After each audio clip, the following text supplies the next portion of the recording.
Hi, I'm Sterling Edwards. Thank you for joining me today. Let's paint some rocks. Now, rocks are somewhat difficult to paint. I tried for years to paint rocks as a watercolorist, and I'm a transparent watercolorist, and I always had to layer colors on top of colors and worry about the shadow side of the rock and the highlight side.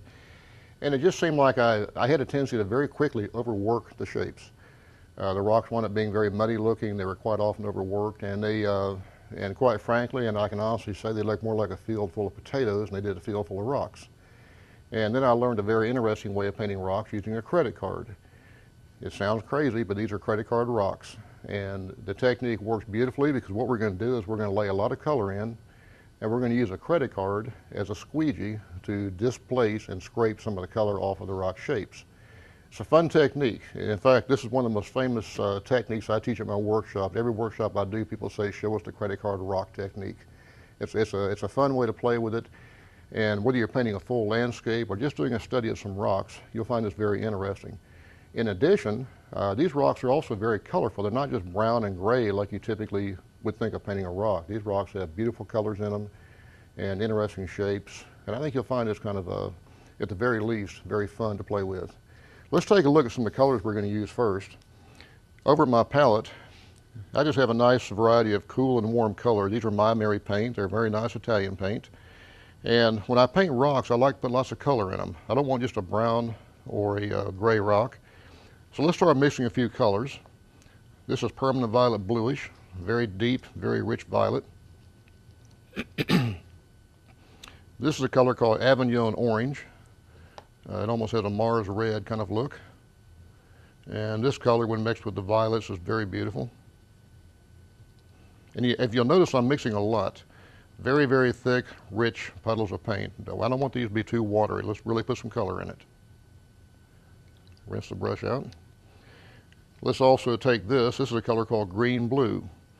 It's a very, very clean, transparent teal color. Now, these colors are all transparent, by the way. I'm a transparent watercolorist.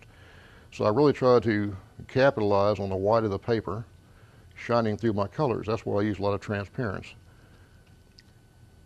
And let's put one more color. Let's take a little bit of the permanent red deep. That's quite a variety of colors to paint some rocks with, but I promise you, when you see where this is going, you'll find this interesting. Now, the other tools I have on my table, I have two containers for water, one to clean my brushes and one to have clean water for my paintings. And I have this. This is a roll of toilet tissue. It has about 5 feet of paper towel wrapped around it. Fold the paper towel in half lengthwise and wrap it around this. It makes the most incredible blotter for getting water out of my brush. And quite often when I'm working on a painting and I've got a really wet area of the painting, I don't want to put a wet brush on that because I may get a blossom or a back run. So I'll tap the brush on this to get the excess water out of the brush before I touch the painting with the paint. So it's a great little tool to have. Back over at my table, the paper I'm using today is a Fabriano Artistico 140 pound cold press. Very, very nice, very rich watercolor paper, very nice surface on it. And it's mounted to just a very lightweight board, which is called a gator board. You can also use other products, but gator board is excellent. It's very lightweight, and I use just plain masking tape. This is 1-inch masking tape. Other tools I have a box of Kleenex, just a plain old generic, inexpensive kind. And I have just a few brushes. These are actually brushes I designed. These are the Sterling Edwards signature brushes, and they come in a variety of flats and rounds and a rigger. Now, the other tool I have is a credit card. It's just an old credit card. And before I start the demonstration, let me point out about the credit card. You want to make sure that the edge is very, very smooth. Now, they stamp these things out when they're produced. Sometimes they have little burrs on them. If you have one that has a burr, don't use it because a rock will get a very strong scraping line through the middle of it. So make sure the credit card has a very, very smooth edge. And when I use the credit card, if you look down at the paper, we're going to take this thing and really push on it. If you see how I'm bending that card, I'm really putting pressure on this, and I'm going to use this to scrape and more or less squeegee the highlights on the rocks. But before I do that, I have to have the paint in place.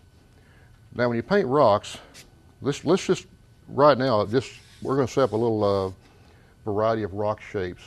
Some are overlapping, some are bigger, some are smaller. But the outside edge of the rocks plays a very important part of how these will be interpreted by the viewer. being a visual artist as we are, we always have to concern ourselves with interpretation. We can put information out there. We can put shapes and colors and tonal values.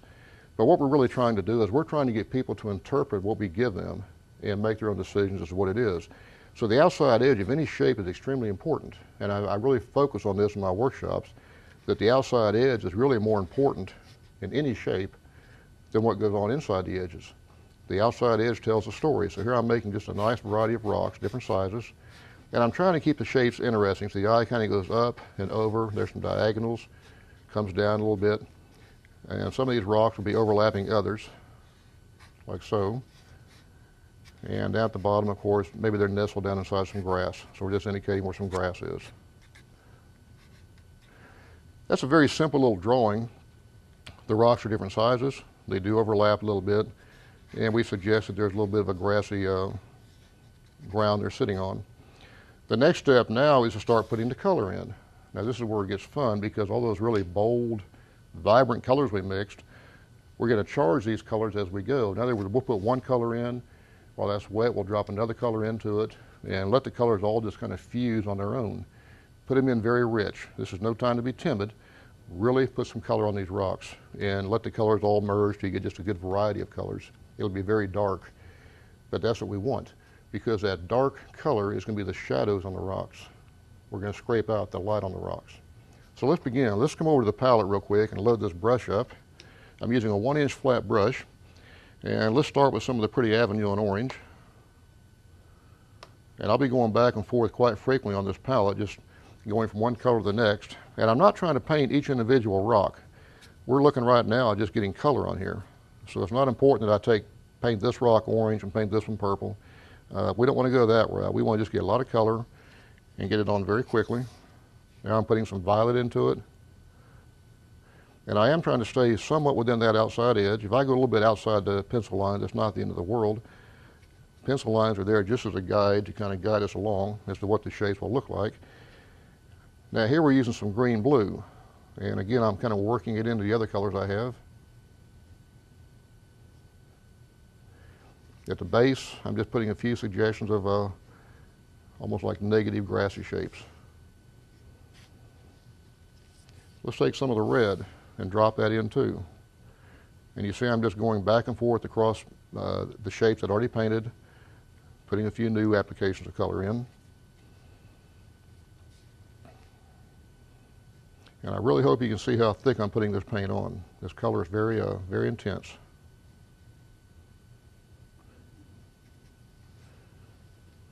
Now let's go back into some more of the Avignon orange and just drop it in a few places. Back into some more of some of the green blue.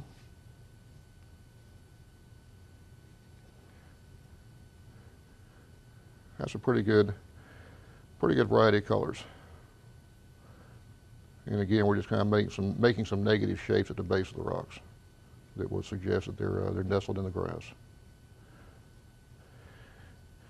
So the next step at this point is to very carefully watch these and wait for these to lose the shine, because we're going to use that credit card as a squeegee. Now, if you do this technique when it's still very wet and very shiny, you're going to move the paint aside, and the second you lift that credit card up, it's going to just run right back in. The key is to scrape it and do it at a time when the paint is dry enough, it'll stay right where you put it. So I'm kind of watching this. I'm watching it very carefully, actually, because as it starts to lose the shine, then I'm going to come in and do the scraping technique. So let's just go ahead and lay the brush down for the time being. And I've got the credit card ready. And this is where the old expression, watching paint dry, came from, I think, because that's what we're doing. We're watching paint dry. And I'm really visualizing in my mind how I want these rocks to overlap. And if you can see all the beautiful greens and violets and oranges, a little bit of red, there's some incredibly beautiful color in here. And I think this technique will really work well. These colors should work very well. This area right here is drying pretty well. Let's put a rock right in here. I want this rock to kind of come across in front of that big one. So I'm taking the credit card, and again, I'm really thinking where the rock's going to be. And I'm scraping in a rock. Now I'm wiping that credit card off because I got a big bead of paint on that. So you got to be sure to keep it wiped off from time to time. Let's have another rock right here.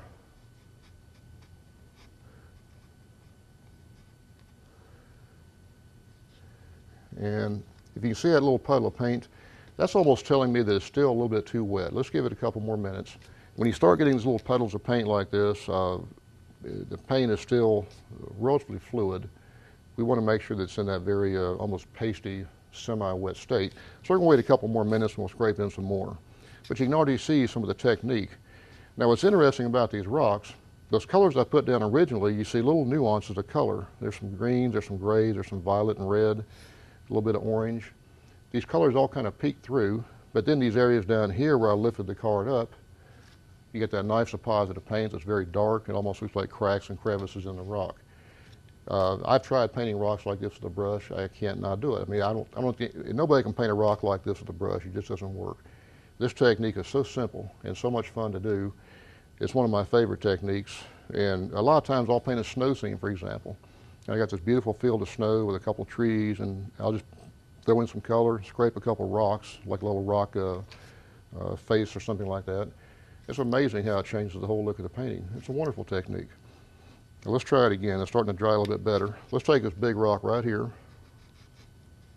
See if we can't come down a little bit, scrape on it. I'm going to do this one right here again. And this big one, putting a few suggestions of texture on it. So now we've got just a very nice little suggestion of rocks. Now if I want to take this to the next level, I could very easily take a hairdryer and dry this. In fact, I think we'll do that just to show you how to finish this up. This gives you a nice variety of colors and rocky shapes. Now I'm going to take a hairdryer very quickly and we're going to dry this. Then we're going to come back with a rigger brush and put a few more cracks and crevices.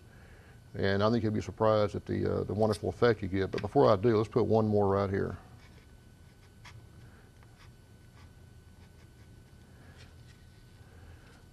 So let's get the hairdryer out and dry this real quick, and I'll be right back. Let me dry that. It'll only take a second to dry. Okay, we're back.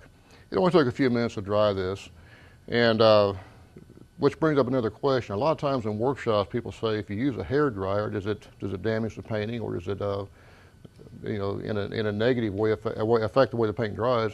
I don't think it does. Now, some people may say it does. Personally, I don't see a difference. And in my studio when I'm painting, I rely on the hairdryer quite frequently to dry pieces for that very reason. If I'm working on something like this and I want to just move on to the next step, I can either go out and have lunch, or I can take the hairdryer and dry it in about 2 minutes. So now this is bone dry. I'm going to take a rigger brush, and again, this is one of the new brushes I designed. It's a very nice long-haired rigger. And we're going to take some of this darker color, like you see right in here, and we're going to put a few cracks in the rocks by actually painting the cracks themselves. So let's just take this crack right here, for example, and bring it up over a little bit. And when I do the cracks, I try to make them very organic looking, more or less. Don't make them too contrived. Just kind of suggest that the rocks have been there for quite a while and they've got just lots of fissures in them.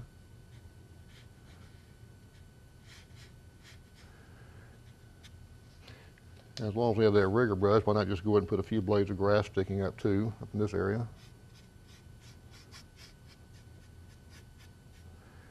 Very fun way to paint. Now this could be made into a small painting quite easily by just putting a little tree back here, or putting a little barn in the background or something. But like I said, this, whether you do the entire painting of rocks or not, is up to you. What's important is this is a very, very safe and very effective way to paint rocks that have lots of color.